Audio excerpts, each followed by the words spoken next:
Attention everyone, the grand finale will soon be upon us. Live from San Francisco, the ultimate prize will probably be fought to the death. The problem is the ticket prizes will sentence you to death. You may be discouraged, you may be demoralized, but this is the perfect time to use SeatGeek, the sponsor of this video. The secret is to use the code TREE, for it will save you $20 off your first purchase. Now you may be skeptical, you're saying to yourself, why is this important? I already know their app can sort all tickets from red to green on a 1 to 10 scale and get a view from where I'll be sitting.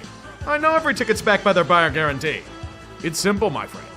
Imagine if there's a $7,000 ticket, but you only have $6,980 to spend. See? Now you can go to the game in person just as God intended. Once again, SeatGeek can help you get there with the promo code TREE. $20 off your first purchase, a perfect way to make it count. These playoffs have definitely made it count as well, eh? Did you expect a year of madness to end there? The playoffs were simply more of the same. There are also those that failed to make it to the ultimate prize. Unfortunately, they can only be eulogized by twisting the knife further into their heart. All that just to fall victim to New England again? Really? It's not even about greedily going for it instead of taking the points early. Liquid LA was getting crushed regardless. Thing is, their defense held its own. Drake May wasn't otherworldly. The Patriots were more than certainly beatable on that front. Then you get to the Greg Roman Empire. That offense was fucking bad. Combine an O-line that can't block, a quarterback that transforms into a playoff pumpkin, and they didn't know what the Pats defense was doing all game? That is fucking damning. People keep saying Greg Roman has evolved, but he goes back to fiddling while his offense is burned. Good news, we're recreating Herbie in the pocket all year. Enjoy the battering, Greg. People call Justin Herbert the if quarterback. Shit, you're not seeing the bigger picture. The Chargers are the if team. If they have a real head coach, if they have a lockdown defense, if they manage to have receivers with hands and a run game, and hell, they'll do something. Real Chargers hasn't been tried yet, you'll see. It only needs more PR and memes and a new owner and a new location and a show of hands, who the hell's surprised with how this game played out? Tyler Loop Smith merely delayed the inevitable. Wake up, Steelers, it's time for your near-annual playoff beatdown. Sadly, you have to play a real team again. Pittsburgh fancies themselves as having a historic defense. They finally get to see one in the flesh. Even as C.J. Stroud was doing everything in his power to hand them the game at every turn, Aaron the offense had nothing. Why is everyone shocked? It's been happening to them all year. It was only a 1-point game at the end of the third, yet it felt impossible. Then the strip 6 happened, and game over. Standard is one of playoff blowouts and riding the carousel for years on end. Until now. Tomlin's gone. He stepped down after 19 years and a bust waiting for him in Kent. An era's come to an end. And honestly, it should have happened a while ago, but it's still surreal to think about. You were hoping for a fresh perspective? No, you'll get Mike McCarthy in the same fucking shit. Same time next year? Told you I was sorry for the jinx. Why are you looking at me with a death glare? Did I cause the Jags defense to be unable to sell Buffalo? Did I cause them to not take the points after a kick return fumble? It was a damn fun game going back and forth, but it came down to fractions. And missed kicks by Cam Little before half. Honestly, they probably shouldn't have gotten that chance, but ball apparently don't lie. You know who else don't lie? Josh Allen. The fire god unleashed again. Sean McDermott was spamming healing spells on the sidelines and it saved his fucking job. Not even joking about that. That and nobody covering Brandon Cooks in the fourth quarter. Josh played the game of his life, carrying the Bills to a victory quite literally. Yes, tush pushes and all. Even then, it was only a 3-point game. And there's the T-Law derp we were fearing. At least that one was off a deflection. Yeah, Duval will be back, especially with Travis Hunter returning, but they have to be kicking themselves. And all that consumes them are the fires of Josh Allen and people pissed at a reporter. Pack it in, boys. This is the kind of implosion that destroys franchises. Think I'm wrong? Just ask the Chargers how trying to run it back worked out. A game where Jordan Love slings throughout the first half, secures 4 passing TDs, and devastates Chicago the way they did? All that momentum to come out of half on offense like that? 4 straight dud drives? It's not as if the Bears haven't been pulling comebacks out of their ass all year. As a wise man said in an NFL comment section, you can't spell cinema without Iceman. 25 points in the fourth quarter.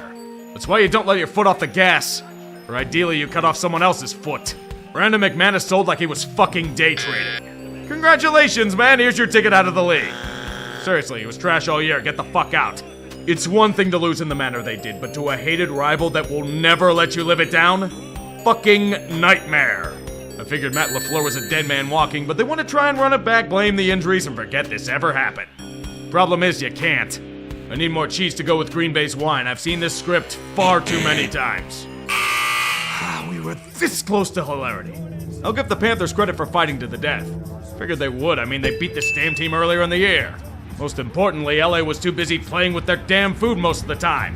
Either dropping everything in sight or Stafford being hampered by a throwing hand injury. Blood was in the air. This was the chance for Carolina to strike. Bryce Young was cooking. And I mean Falcon-style cooking. It was a grueling battle to the last man standing. Shit, the Panthers even had the damn lead late. But then an old narrative reappears. How many times do we have to tell you people? Prevent defense prevents winning. You get passive against the guy notorious for orchestrating comeback drives on 2-minute drills. What the hell do you think would happen? Lightning striking the ball from the sky itself? Touchdown Rams, they steal the game away. You had them. It's a fine season and shows us signs there could be something for the future, but this one kinda stings. Team chaos was not meant to be. We can only dream what could have been. Microcosm of their entire goddamn year. This is why I get pissed at the Eagles. You're against a team that's been injured to all hell, featuring a defensive practice squad guys at this point. Hell, it kept happening with George Kittle suffering a torn Achilles. All Philly's talent and Fangio's defense more than doing their job, they still lose? Well, if it isn't self-inflicted judgment day. What is there to even recap? Been saying it since October. The offense repeatedly and predictably played with fire and got burned for it. The 49ers have a real head coach that can adapt. The Eagles don't. That was the difference. Philly legitimately pissed away a season due to a gigantic clown that refused to fire an even bigger clown calling the offense. It's so infuriating because you could see it coming from a mile away. Talked all the shit of A.J. Brown only to imitate A.J. with terrible drops left and right. The season's on the line, Kevin. What do you call? Orbert's fucking genius! Sooner Sirianni and Patullo are manning a Burger King drive-thru, the better off football will be. Patullo's finally out as OC, but his stench will linger on with the Eagles because Sirianni won't fire his good friend. You've learned nothing. How the hell do you piss away a dynasty like this? There are plenty of reasons why I had no faith in the Bills to do anything this year. Yet why they fell wasn't what I expected. The reason for losing wasn't the run defense, it wasn't injuries, it wasn't even the lack of depth on the roster. The main culprit was Josh Allen. In the biggest stage, the dude went back to 2019 glorified running back form. That fuck up before half, what the hell was he thinking? Turnovers aplenty and an implosion that might have broken an entire city. I'm not being hyperbolic. A season where everything lined up perfectly. It was all but ripe for the taking, squandered for reasons of what could very well be fate itself. All the salt in the world and another session of coping for their own incompetence as a franchise. So let me get this straight, Terry. You rightfully fired Sean McDermott due to being carried by Josh Allen. And you did it due to losing against the Broncos. Yet you believe that you only lost because you got screwed by ref ball? On the correct call, mind you? Not the endless fucking up beforehand? Not the free halftime faux pas or the terrible picks? And then you gave the main reason your team has gone to shit a promotion? No, it wasn't us that drafted the disappointing Keon Coleman, it was the coaching staff, we swear! Bills fans meet what the Sabres have been dealing with for over a decade. Joe Brady. Your answer is promoting Joe Brady? Honestly, sounds about right. The way such an incredible defense should be punishable by death. The Texans not only did that, they pissed on the mass grave they were shoved into. What do you think, fucked Houston? If you're shocked, you haven't been paying any attention whatsoever this year. Their offense was offensive. A living war crime. It was that bad in Foxborough. No run game and a porous O-line. And when they needed him at his best, C.J. Stroud openly shit his pants. A man who called himself a top 3 QB delivered a top 3 choke job of the postseason. 4 terrible interceptions in the first half. And he honestly should have had about 4 more. CJ had the kind of game that gets men run out of town. Honestly, that defense should be given machetes and a purge night. New England was ripe for the taking. Drake May repeatedly got consumed by a swarm, yet their counterpart repeatedly prolapsed as we all expected. What should have been the 85 Bears becomes the 77 Falcons. An afterthought. That's the most infuriating thing of all. Time to take a long, hard look in the mirror, boys. All we had to do was follow the damn train, CJ. What's funny, Biggs? Oh, nothing, sir. Oh, do please share your little joke with the rest of us. I mean, obviously something frightfully funny is going on. No, honestly, sir. Well, as it's so funny, I think you better be selected to play for the boys' team in the rugby match against the Masters this afternoon. With the steam, Shaheed breaks through! Still going! Juszczyk gonna run a little option, and that's not gonna work! Over the middle there, good throwing catch. It's Tonjuskin, who lost the football and is picked up by Julian Love. Darnold, looking, firing, end zone, it is caught! Here's Walker, cuts back, Kenneth Walker is in! 4th and 2. Purdy, in trouble, sack! That's time. A lot of it. There's just nobody open. Now underneath he goes, and that's intercepted! Sprinted through! Walker's got another! Purdy running for his life. Chase out, throws as far as he can take it. It's knocked down, incomplete. I both want to kiss you and choke you out at the same time. Ah, Bears, what an enigma you are. A team blessed by the Pope himself, yet squanders it with a barrage of self-inflicted wounds. Mostly an offense that couldn't solve the Rams' Rubik's Cube. Or bad Caleb picks. Either or. Yet even then, this game was always within reach. It was a tight contest for the casual fan watching. Late in the 4th quarter, Chicago goes down the field late. They get near the Rams' goal line. And tragically fail. But you know this NFL year, they'll get another shot. The Bears have thrived off unsustainable comebacks, and it almost happened again. 4th down. Caleb Williams gets the snap, runs back 30 yards, yeets the ball, and it somehow becomes a touchdown catch. This should have had no chance of succeeding. Divine intervention at its finest. The Rams faltered on their first drive of overtime. All momentum in the world. The entirety of Chicago's metro about to spontaneously combust. And Caleb throws another terrible pick. As deflating as DJ Moore jogging on the play. Congratulations, you're also getting run out of town, buddy. I'm still proud of the Bears. It's an outstanding season with memories that'll last a lifetime, but still, this could have been so much more. The lost things, you had the Rams, man. You fucking had them. God, that is agony. Sometimes the most agonizing chances are the ones ripped out of your control. Ideally, Denver would be looking at more Chiefs-esque bullshit and Uma Musume memes. However, that's with Tebow 2.0. That magic vanished due to Bo Nix suffering a fractured ankle on one of the final plays of the Bills game.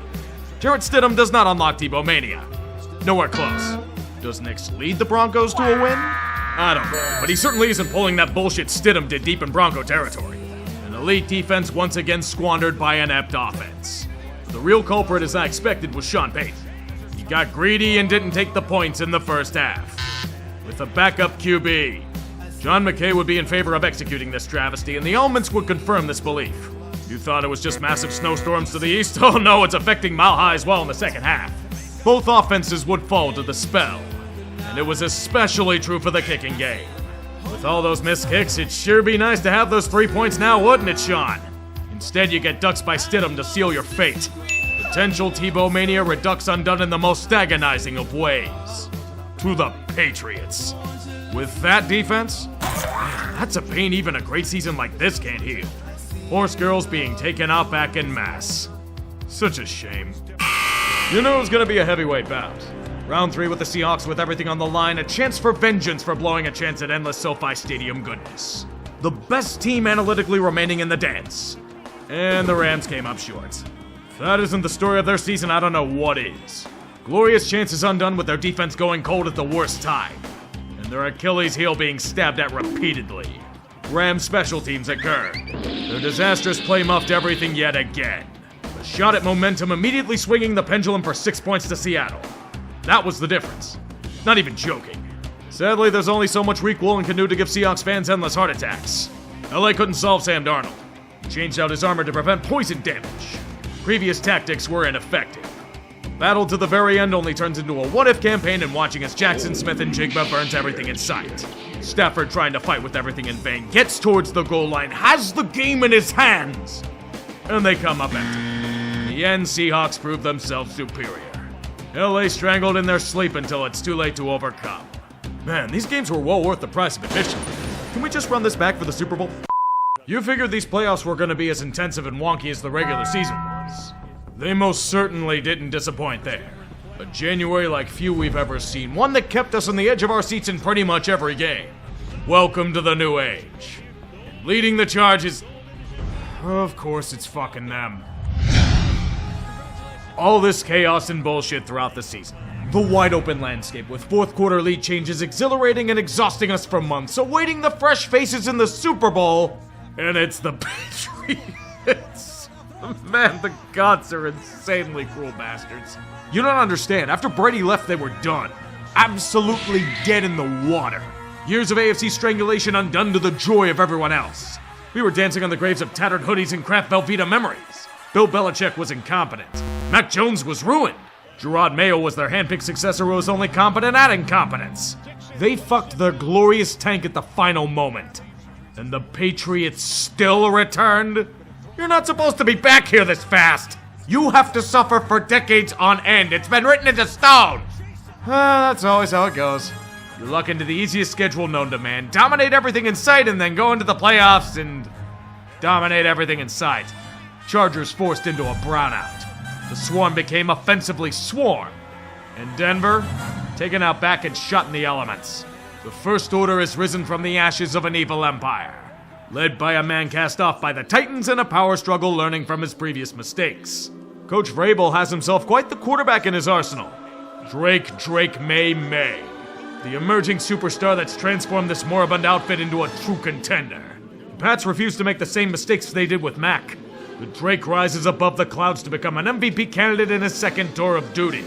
Mayday hasn't done well these playoffs, but he has played the best defenses his conference had to offer and came out on top. Tremble in fear, AFC. The old boss is back from vacation. He's complemented by a running game of the bruising Ramondre Stevenson, free from earlier fumbling woes. And Travion Henderson, the big play threat shining with every long-range burst of yardage gain. Drake's receivers aren't the biggest names in the world. Okay, Stephon Diggs is, but he was coming off an ACL tear and a maligned end in Buffalo. This year, he's back to elite form as the top dog. Kayshon Bouttie's been a solid emerging option throughout the season. Mac Collins and Hunter Henry becoming safety valves for the team. And depth pieces like Demario Douglas and Austin Hooper. Their O-line is respectable, although Will Campbell's been hurt, so he's not at prime form. But still, it's a huge part as to why their offense is revived from the dead. I'm not joking, did you see how bad it was last year? It's night and day. Their defense is also revived from the dead, and it's courtesy of overhauling the unit in free agency. Milton Williams on the defensive line, K'Lavon Chason as their sack specialist on the edge, former Titan Harold Landry, Carlton Davis in the secondary. Huge parts of the puzzle. Christian Barmore's been more than assaulting offenses as well. Christian Ellis and Robert Spillane controlling the second level. Jalen Hawkins and Craig Woodson on safety patrol.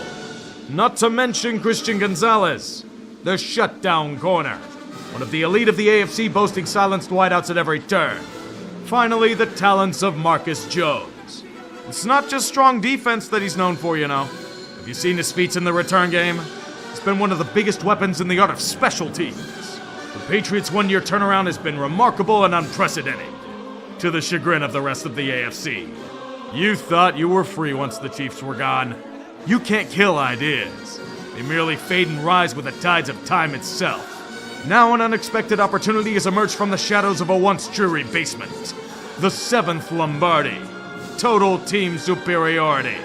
As their rivals seethe into the long cold night, the Bills will further be broken. The Dolphins will sink into the ocean itself. The Jets. Salt flowing from all corners of the football globe. And there's only one team that can stop them. These past few years have been quite middling for the Seahawks, haven't they? A decent team, but one that never struck the fear of God in their rivals. Too many flaws throughout the roster.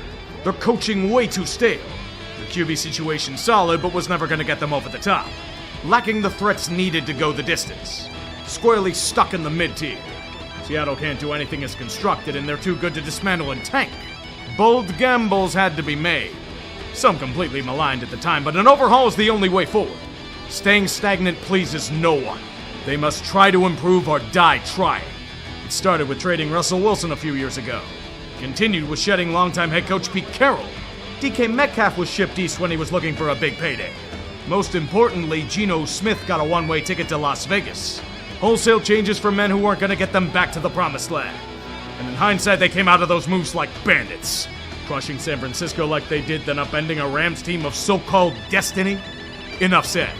That's in spite of preseason concerns. To replace Geno with Sam Darnold, The same dude that completely imploded his final 2 games as a Viking? The McDonald's memes? Mono Man? Seeing ghosts?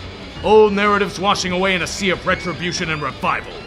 It's been a long road, but in his greatest test this year he succeeded with flying colors. The Rams owned him for games on end. Until now. His Jim Plunkett arc can be completed with one more win, his previous reputation near permanently forgotten. And the chorus he asks for help is a strong one. Zach Charbonnet's out with a torn ACL, but K9's still rolling along as if nothing's changed. A strong runner for a strong offensive attack. But the superstar of the show is in the receiving ranks.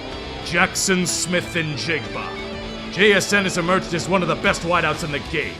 A breakout campaign on top of last year's breakout campaign. Leading the league in receiving yards, a potent threat in all aspects of the game. Even if a great corner's on him, he won't be stopped for long. Better have tried. If you somehow manage to stop him, you get Cooper Kupp. The Rams wanted him to retire, you know that? So much for that with him still performing as he is. A.J. Barner emerging as a strong tight end in the passing game in the process. We can't ignore the home run threat of Rashid Shaheed. When he gets looks on offense, he makes them count. Huge impacts in the biggest moments. Shit, you can argue he got them here with his punt return TD against the Rams in the regular season. And he only cost them a 40. It's all brought together by a strong offensive line. They keep Darnold upright. Maulers in the run game. Men who do their job and then some. The best kind of line. And then there's the defense. You have your evil empire. Welcome to the dark side. They'll consume your attack home with a lost rivaling a man with Sidney Sweeney. Enter from the edge DeMarcus Lawrence. Former Cowboy in the Super Bowl. Jerry Jones could never. Fellow veteran Leonard Williams still eating interior lines and QBs alive at every turn. Byron Murphy emerging in his second year as an effective shit wrecker. Uchenna Nwosu having close to a career year. Ernest Jones and Drake Thomas letting few pass in the linebacker core. Devin Witherspoon, their strong number 1 corner, and Russ Wilson trade prize that keeps on giving. Josh Jobe emerging by his side. Reek Woolen. Julian Love. The Giants legend shutting down the skies with Nick Emanwari's rookie strength as a worthy counterpart. How can you say no to a defense that features Kobe Bryant? Different spelling, but you get the point. Seattle getting back here for the first time in over a decade isn't just vindication. We have an honest-to-God grudge match, hearkening us back to a moment that shaped a generation. Jermaine Kearse's unbelievable catch near the goal line. A play that should be immortalized in football lore forevermore. Nothing else happened afterward. That was merely a bad dream. The Seahawks have been a bad dream for the rest of the NFC. The so-called mid-team finally taking that next step and destroying everyone in their path. There will either be mass relief and West Coast celebrations or mass horror and sacrifice of every other fan base throughout Foxborough. Victory will surely be at hand. For somebody. Honestly, the Super Bowl's house money for both teams. Neither really expected to be in this spot at the start of the year. Seattle may have had a potential case, but New England? Who the hell saw them here? But that doesn't mean the taste of eternal glory is optional. Both will be fighting hard. And I firmly believe Seattle's got this in a very tight contest. McDonald's officially declares Chapter 11 bankruptcy in the form of JSN. The Patriots have had a good run, but the Seahawks' defense is too strong. We all succumb to the dark side. And the 12s lord over us all and suffocate the West Coast for months. Most of the NFL would celebrate that, to be honest. An amazing performance tonight. You started in Sao Paulo, Brazil, and you ended up at Super Bowl champions. Take the Vince Lombardi home to Philadelphia.